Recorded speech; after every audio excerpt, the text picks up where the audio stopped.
जय श्री गणेश दोस्तों, हमारे चैनल व्रत कथा नियम में आपका हार्दिक स्वागत है। दोस्तों, आज हम आपको सुनाएंगे देवशयनी एकादशी की व्रत कथा। आषाढ़ मास के शुक्ल पक्ष की एकादशी तिथि को देवशयनी एकादशी कहा जाता है। इस दिन भगवान विष्णु 4 माह तक क्षीर सागर में विश्राम करते हैं। देव उठनी एकादशी के दिन भगवान विष्णु योग निद्रा से उठते हैं। भगवान विष्णु जी के 4 माह के शयन काल के दौरान सृष्टि का संचालन का कार्यभार भगवान शिव संभालते हैं।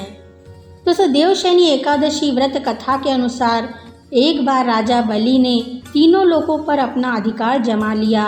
यह देखकर भगवान इंद्र और सभी देवी देवता घबरा गए और भगवान विष्णु जी के शरण में गए।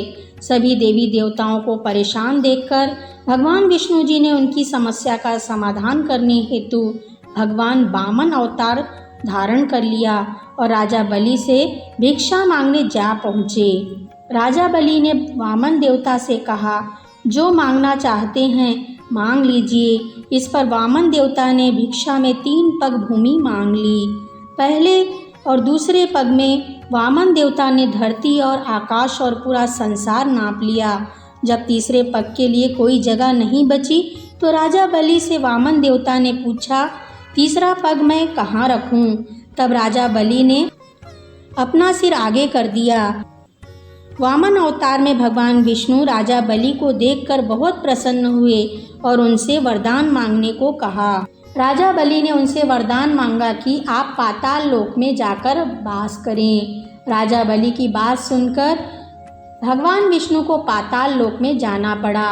ऐसा करने से सभी देवी देवता और माँ लक्ष्मी परेशान हो गई और अपने पति विष्णु जी को वापस लाने के लिए माँ लक्ष्मी एक गरीब स्त्री का रूप धारण करके राजा बलि के पास गई और उन्हें अपना भाई बनाकर राखी बांध दी और उपहार के रूप में अपने पति विष्णु जी को पाताल से वापस ले जाने का वरदान ले लिया।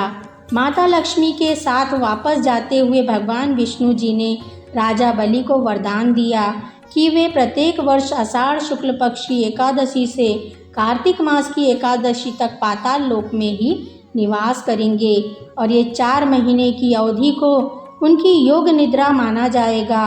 दोस्तों, ये थी देवशयनी एकादशी की कथा। दोस्तों, दूसरी एक कथा के अनुसार देवशयनी एकादशी की व्रत कथा का वर्णन भगवान श्री कृष्ण जी ने राजा युधिष्ठिर से किया है। एक बार धर्मराज युधिष्ठिर जी ने भगवान श्री कृष्ण से कहा, हे केशव, आषाढ़ शुक्ल पक्ष की एकादशी का क्या नाम है? इस व्रत के करने की विधि क्या है और इसमें किस देवता का पूजन किया जाता है? श्री कृष्ण जी कहने लगे, हे युधिष्ठिर, जिस कथा को ब्रह्मा जी ने नारद जी से कहा था वही कथा मैं तुमसे कहता हूँ।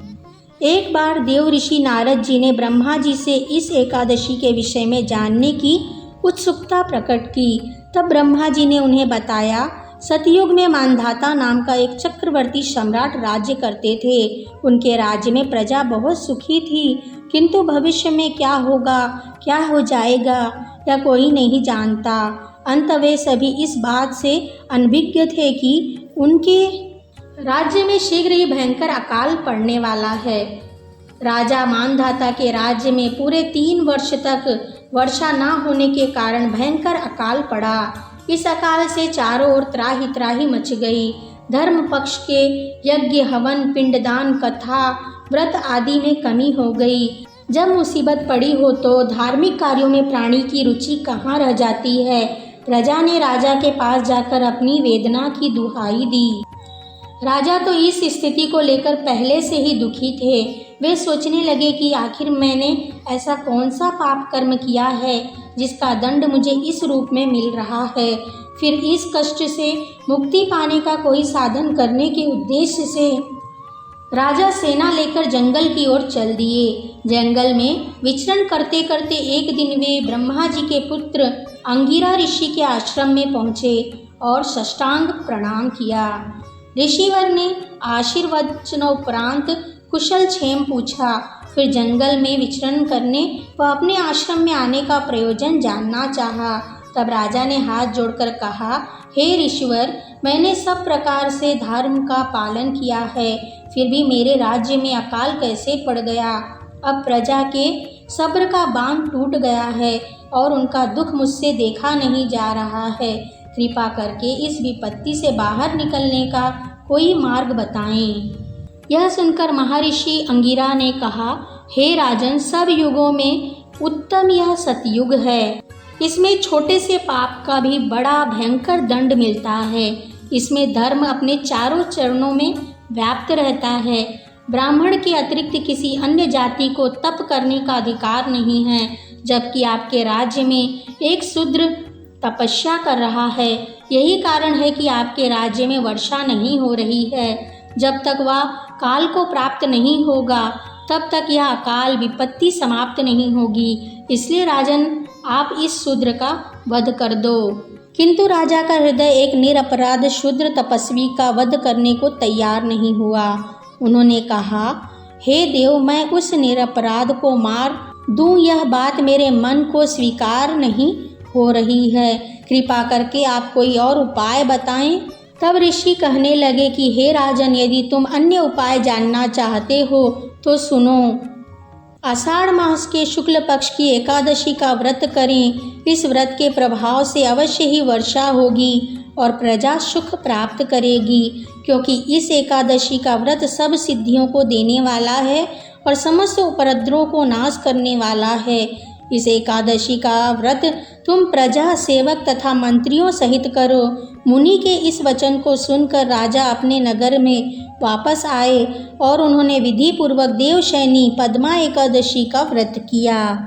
उस व्रत के प्रभाव से वर्षा हुई और प्रजा को सुख पहुंचा। पूरा राज्य धन धान्य से परिपूर्ण हो गया। दोस्तों, ब्रह्म वैवर्त पुराण में देवशयनी एकादशी के विशेष महत्व का वर्णन किया गया है। इस व्रत से प्राणी की समस्त मनोकामनाएं शीघ्र पूर्ण होती हैं। बोलिए श्री हरि विष्णु भगवान की जय। एकादशी माता की जय। दोस्तों, आपको वीडियो कैसा लगा कमेंट में लिखकर बताएं। वीडियो अच्छा लगा हो तो इसे लाइक और शेयर करें। हमसे जुड़े रहने के लिए हमारे चैनल को सब्सक्राइब करके रखें। वीडियो देखने के लिए आप सभी का धन्यवाद।